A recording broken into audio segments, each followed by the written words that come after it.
What is a criminologist? Well, criminology is a study of crime from a sociological perspective. Criminologists focus on the cause of a crime, the social effect of the crime on society, and work to develop effective policies to prevent crimes from happening in the future. Criminologists are often inaccurately portrayed in popular TV media. These representations have an adverse effect on society's social construction of crime, and consequently negatively affects the facts and the data criminologists need to study crime. Many criminologists have bachelor degrees with majors in either sociology, criminology, or psychology, with a focus in criminal science. Although some criminologists are often required to have a graduate degree as well, or years of extensive amounts of work experience. Other requirements for becoming a criminologist include having no criminal background and being of good moral character. Due to the high demand for this job, field experience in gaining insightful information and training from knowledgeable professionals is an invaluable skill to have in the journey to becoming a criminologist.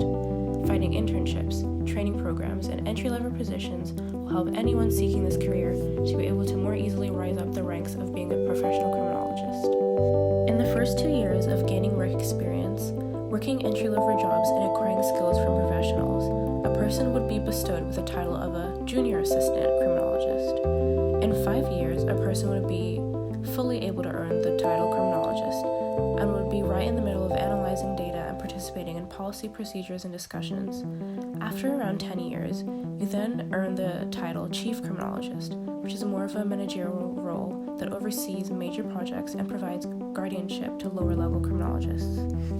Criminologists use a vast array of criminological theories to understand the motives behind crime and analyze them in a social context. The most common one is the social constructionism theory.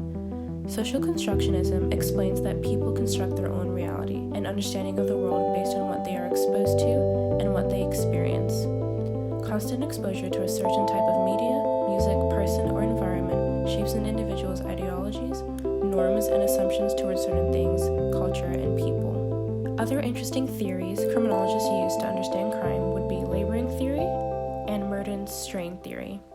Labeling theory theorizes that how society reacts to a deviant person is what will consequently cause that deviant person to internalize that identity and further act upon that stigma. Merton's strain theory explains how individuals become deviant and commit crimes. His theory explains that the strain and pressure to achieve a certain level of success in society, such as earning an income and going to school to obtain a certain level of education, can lead people that are on the lower end of the income spectrum or more generally disadvantaged by the economic system to find new, innovative, and deviant criminal ways of meeting these societal pressures. These theories are examples of the lenses that criminologists use to view society through in order to gather an understanding of the mind of criminals and crime. The most common misconceptions of criminologists are that they play the role of detectives and forensic scientists all in one. In actuality, criminologists are rarely ever at the crime scene. It is instead the job of criminal investigators and forensic scientists to investigate the scene and interpret the crime scene evidence. This is one example of a misconception that is upheld and perpetuated by media representations of criminologists in TV shows such as NCIS and CSI. By utilizing social constructionism theory, it can be understood the vast implications that these media misconceptions have on the career of criminologists, the criminal justice system, and the general participants of society. TV shows often have inaccurate portrayals of crime that blend the reality of fact and fiction in order to engage their audience and increase their viewer ratings.